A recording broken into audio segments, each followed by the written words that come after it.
July 17, 1983, a typical summer Friday. The sun shines across Canada, children play in backyards, and at Montreal-Trudeau International Airport, Air Canada Flight 143 is preparing for a routine domestic journey. Ottawa to Edmonton, with a stopover in Winnipeg. On board are 61 passengers and 8 crew members. No one suspects that, within a few hours, this flight will become one of the most astonishing survival stories in aviation history, a tale where, on the very edge of the possible, a human being surpassed the machine, where knowledge, intuition, and composure prove stronger than the law of gravity. This story isn't just about a crash that never happened. It's a parable about attention, about how a tiny error can unravel an entire system, and how one person, armed not only with a license but with inner awareness, can become the bridge between chaos and hope. Chapter morning, fueling, and a mistake by the milliliter. It all began with the metric system. Canada had only recently transitioned from the imperial system of measurement to the metric system. Engineers and technicians, accustomed to thinking in pounds and gallons, now had to operate in kilograms and liters. This wasn't just a technical shift, it was a complete rewiring of an entire generation's mindset.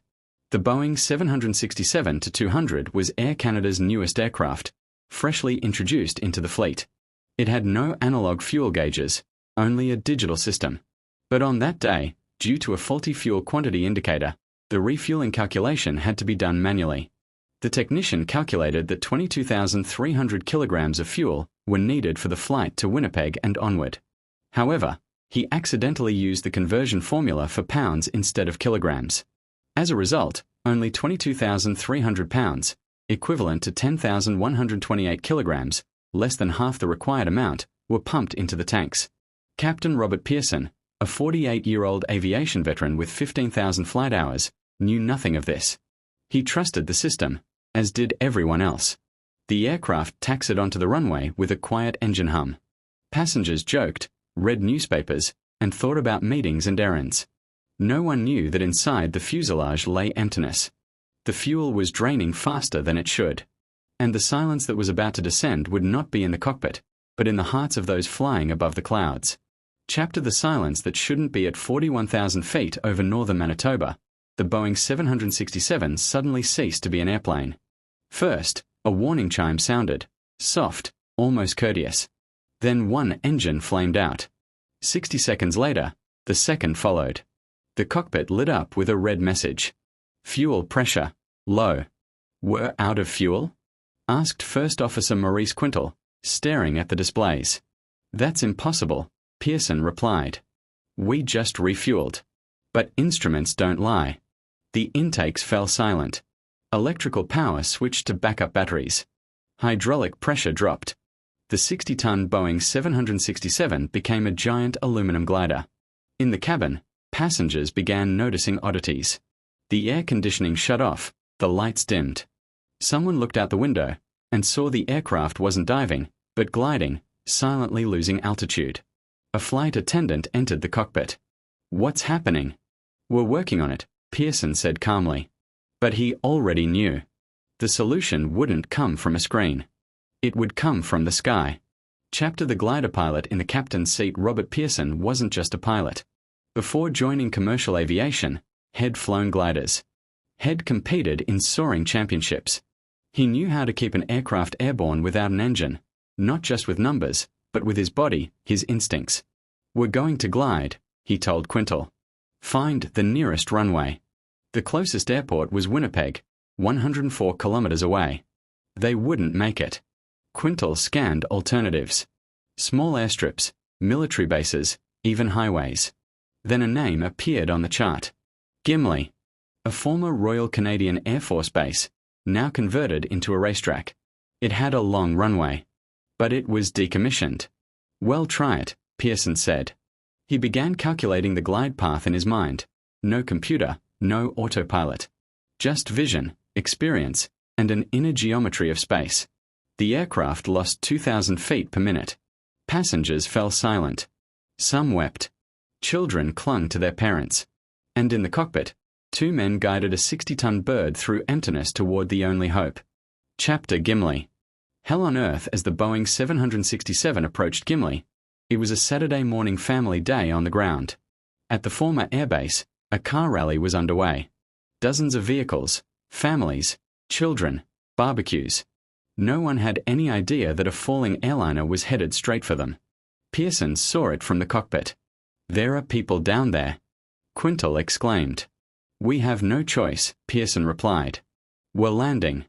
He executed a maneuver to slow the descent, but without engines, he couldn't add thrust to flare properly.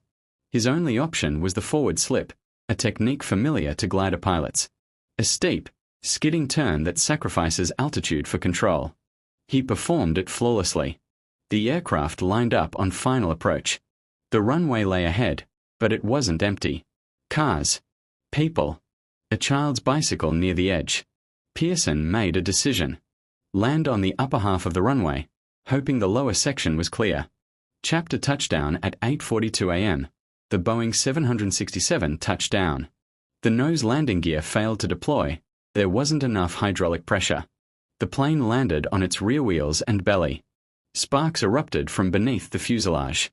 Metal shrieked against asphalt. But Pearson held the nose high to slow the rollout. Passengers screamed. Some prayed. And suddenly, stop. The aircraft came to rest just 20 meters from a crowd who, moments earlier, had been grilling sausages. The hood of one car was melted from the friction. A 1.2-kilometer trail of scorched earth marked the runway. Faces peered from the windows, terrified but alive. Chapter after landing evacuation began immediately. Passengers slid down inflatable chutes. Some suffered burns from the hot metal. 2 sustained serious injuries. But no one died. On the ground, panic erupted, not from the plane, but from the fact that it had landed right in the middle of a weekend picnic. Within an hour, firefighters, paramedics, and police arrived. Reporters were already calling editors. A plane crashed, but everyone survived. Pearson and Quintal remained in the cockpit until the last passenger was out. Only then did they descend. They were met as heroes.